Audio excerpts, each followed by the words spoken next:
Well, hello, everybody. Welcome to podcast, I don't even know. 432. Yeah, 722 podcast episodes. It feels that way sometimes, but hopefully you've been enjoying them.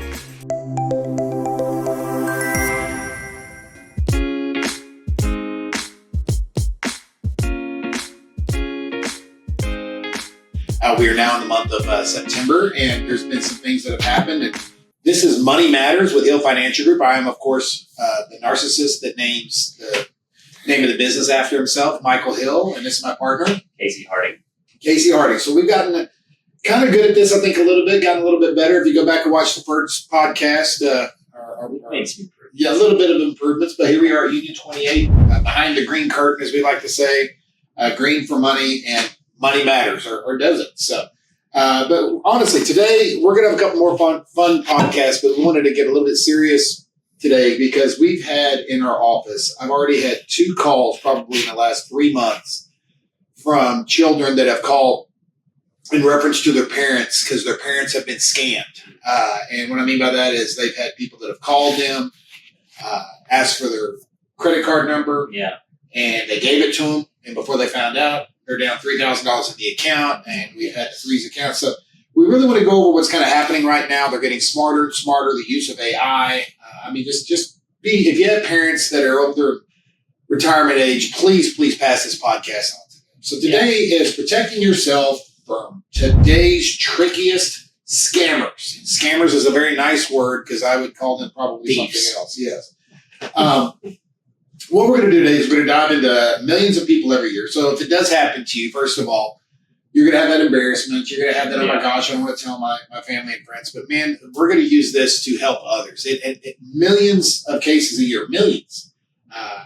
We all get the scam calls, and they're getting smarter and smarter. So if you don't know, I'm thankful for spam risk. No kidding. That was the best thing ever. But I just kind of want to go over. Casey, I'm going to throw this out to you. Why do you think that seniors in particular are being targeted, and who they target and why? The biggest thing I think is they just didn't grow up in a tech world. It's just not like this is something that came into, their lives probably, at the earliest, maybe they were 45 when it started back in maybe early 2000, kind of the .com, bubble era. So Casey's too young. I grew up in the country. He's way too young. One of my favorite movies to this day is Smokey and the Bandit. I remember when we got a CB in our car and we had call. I can't remember what my call name is. We thought we were so cool with the CB. You don't have people calling you on your CB trying to get money to some prince in Nigeria. Okay, so yes, to your point, the people that are now in their 65, 70, their biggest tech back in the day was CB radios, for Pete's sake. Right. So, or when you went from 8-track to actual cassette, that was a huge upgrade. So anyway. So I think it has a lot to do with that. And then just more likely to probably answer a unknown phone number. Like I said, I'm thankful for spam risk. It says that now when the phone rings, so that's helpful. They are the ones that have the typically the greatest financial assets to take advantage of. 401k, they're retired. Maybe the verdict's out on this, but maybe older people are more naturally polite. Trusting, yes. It depends which one that you talk to, but no, we have great clients. So we don't work with unfriendly people. That's very nice. I've literally had that before. I've had a gentleman. We are in Texas, so I've had a gentleman before in a meeting. Everybody carries here. It feels like he pulls out his gun, he puts it on the desk, and he says, "Let's look at our account statement." I go, well, you need to move the gun a little bit closer to me to give me a chance before we start looking at your returns. True story. That really happened. But to your point, trusting and polite, I don't know, back and forth. But I think it's God bless them. Especially moms, grandmothers. They're grandmothers at that point. Yeah, no, exactly. I don't know. Maybe it's my grandbaby calling me from college. I don't recognize the number, whatever. So to your point, it's Not to pick on because it's happened to men too, but yeah, they are targeted. And 90% right now of scams are happening to people over the age of 60. So that's why we're doing this podcast. Yeah. I'm going to go over some things that are common. Here's the ones that we are hearing. So we're going to pass it on to you. We're just going to kind of go back and forth and talk on it. But the Medicare and Social Security calls, that's the big one. That is by far the big one. They can look up your age online. They know that you're over 65. They know you're on Medicare or some part, Medicare A, whatever it may be. And they just sit there and they call you and say, hey, we need to just, we're upgrading your Medicare cards this year. I need to verify your identity. Simple enough. Who cares about Medicare? It's they use that as an in. We need your identity. Don't give anybody. If they call you, do not give anybody information. I'm talking, that's how they get you. They ask for your Social Security number. I've had them call me asking for my credit card number. No, I hung up on them, called my credit card company to say, hey, I just got a call that I had fraud. Mm-hmm. Is this happening? No, we don't see anything. They will verify with me my credit card number, not the other way around. So they'll never, if they Medicare and Social Security will never call you. Never, and ask for your personal information. Never. Because they already have it. They already have it. And if it's wrong, they will send you a letter. They do not call you. If you called Social Security, you're on the phone for an hour and a half anyway just to get something like taxes withheld. So trust me, they don't have the manpower to call you to verify your identity. One that we had talked about, this is the one that just happened to one of my clients, was the grandchild or family emergency. If you can go over that. Yeah, no, this is specifically mostly like with AI. They call, unexpected grandma, and it says basically, Grandma, I'm in trouble. I need money fast. And they've somehow, recorded the grandson or granddaughter's voice. And AI now has a way to replicate the tone and just how it sounds. And so it's going to sound just like your kid or your grandkid. That's scary. This has been proven that they have been able to record voices or even emulate the voice to do. Yeah, and it tricks them and gets them. Yeah, I mean, not every time, but a lot of times it happens. And it's just a scary situation that you just, don't know if it's true or not. It sounds so real. So. I think a good rule of thumb, be it kid, grandkid, Social Security, credit card, bank, anybody calls you asking for information or money, be polite. Say, you know what? Let me just hang up real quick and let me call you back. Even if it's your son, call them back. Hey, sorry, got disconnected. Now, how much money did you need? Your son may be like, I don't know what you're talking about. I didn't talk to you. That wasn't me. Call them back. I think that is a great rule of thumb. Anybody calling you asking for information, money, whatever it may be, be polite. Okay, well, thank you for the fraud alert. You know what? I got something to do. Give them a white lie. I have something to do right now. I'll call you right back. And then call the credit card company back and verify the fraud. Always let it go from you. Don't let it be a pull process. Be it a push. This is one that got a member of my family, the tech support scam. We're calling from McAfee. That was the one that they used. Your computer has a virus. Yeah. That's what happened to somebody in my family. Links. Yes. Never click on a link. Absolutely. And so we're going to gain remote access so we can fix this for you. And then they go into your computer and they get all of your information and you can't log them out. It's even scary because now they can turn on your camera. The movies are a little far-fetched, but they can turn off on your camera remotely. So that's so scary. So don't click on anything. If somebody calls you and says your computer has a virus or we're here to help you, don't click on it. Yep. I want you to, Casey, if you don't mind, to talk about bank or fraud department impersonators. This is the one that gets everybody, if I'm being honest. Oh, yeah. They basically call and say, we've seen suspicious activity on your account. We need to verify your information, kind of like you were alluding to earlier. They make it sound super urgent, but they also sound very professional. They usually they incite a sense of urgency that you need to get it done quickly. Right now, we need to have this because there's fraud. There's been a charge in Atlanta. I've never been at the makeup some city. But I mean, if you most banks, they have this fraud protection on your accounts for a reason. And so, like you said, you call, call your bank, credit card, whatever, call them just to verify that it was them, making that phone call.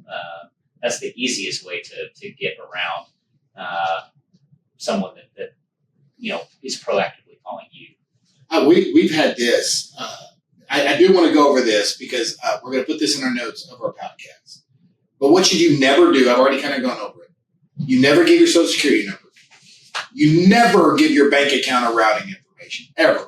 You never give your Medicare ID or insurance details. And that sounds simple. They could get a lot of things from your insurance.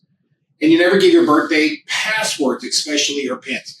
Again, if they're calling you asking for any of this stuff, politely hang up or don't politely hang up and call them back if you're concerned.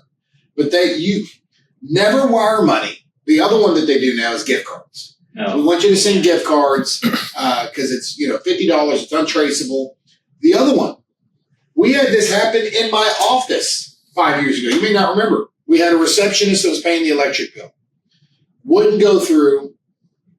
A week later, TXU called us saying that they need cash right now. They're going to turn off our electricity. And she comes into my office and says, what's going on? And she says, well, it sounds a little suspicious because they don't, instead of paying cash, they want you to buy crypto.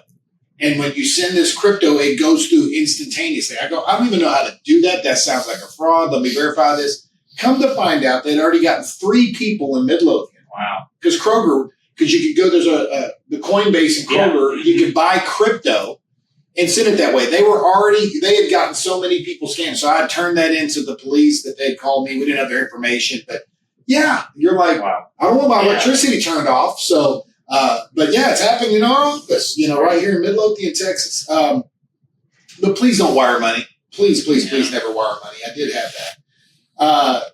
I will say this. Scammers have gotten so much better with the help of AI, but this is their job. This isn't some guy that they put in a call center that's never done this before. Right. This is something they are doing 40 hours a week, 5 to 6 days a week. They have become professionals. They know the refusals. They know when you say, no, I can't do that at this time. Or aren't you? They know what rebuttals to say. They have it down to a fine science. So do not feel bad if this happens to you, but we're just trying to help you to prevent this because honestly, if you don't know that person, it is not impolite to hang up or to get off the phone because you can always call your bank or go to your bank in person. Yeah. Yes, it's a trip to see if there's fraud. It is their mission to sound believable. That is their only goal in life is to make sure they sound as official as possible. Yeah. So Casey, I want you to kind of go over how can you protect yourself? What can you do to protect yourself and the people that you love? Yeah, I think the biggest thing is just before just reacting or responding, like pause and really think about does this sound normal? Does this sound like legit? And always we've said this over and over throughout the podcast, but hang up and call a trusted number. If it sounds like your grandkid, call their mom or dad, verify if something, has happened tragically, or they're in trouble, mom and dad are going to know too. So, just those things, I think are very important. Never make a financial decision under pressure, or alone. Just call, have a trust. I mean, this is one thing that I know, our, kind of the back office and FINRA and all that are really coming down on making sure we have a trusted contact on a lot of our clients' accounts, a trusted person, third party that we can call just to verify, information. Heck, I'll say this, it gets on our nerves, but we'll have clients all the time, as our staff will attest to, that, hey, I need $10,000, we're buying a car. Whenever it's a large sum, it's their account. Yeah. They called us, we know who they are. Right.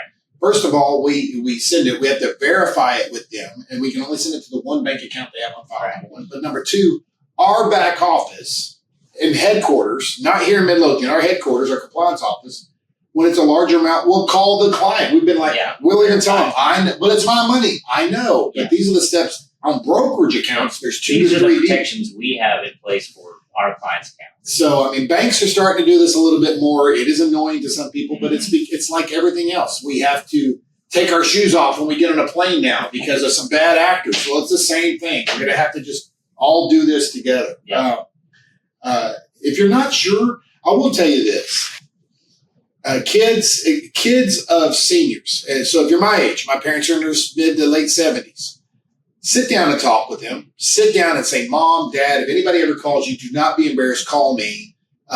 Let me get on the phone with you with them. Yeah. Be involved. And sometimes they're parents.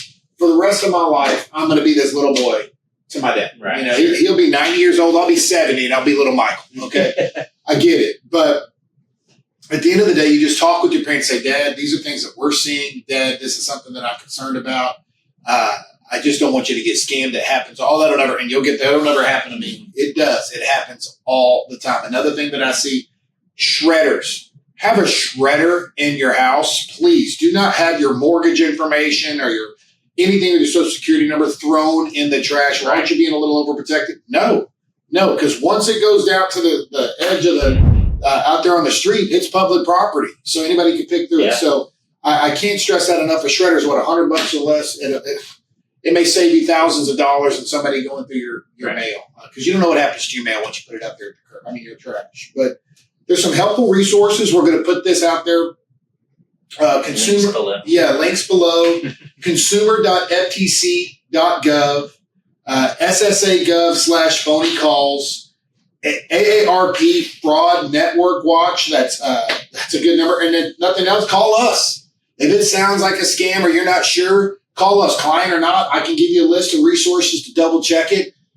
We can tell you the scams that we've heard of, but it is scary. And they're attacking seniors all day long. Like I said, the numbers are in the millions that this is happening to.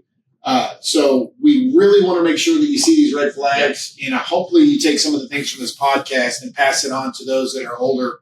And it doesn't have to just be older, but that's who they're targeting. And here at Hill Financial Group, we don't want to just talk about interest rates and everything else. We want to try to pass on some information that may help somebody. So, for sure. Casey, anything that you want to close with? Or? No, I think that's great. We really just want to make sure our clients are informed and they can protect themselves. So protect yourself. If it's too good to be true, if it sounds like if it's urgent, or if they're doing it to make you feel nervous, take a deep breath. Call them back, but do not give them any information, especially if they called you. If it sounds like your son, it sounds like your daughter, sounds like your grandson, that's great. But hang up and call them back, or call somebody that you know. If you're just 1% unsure, I promise you, God gave us that intuition for a reason. Use it. So with that, I hope you enjoyed Money Matters in this podcast episode. We're going to come back at you next week with maybe a little bit more fun than if somebody's stealing all your retirement income. So I'm Mike Hill. I'm Casey Hardy. Till next week, thank you very much.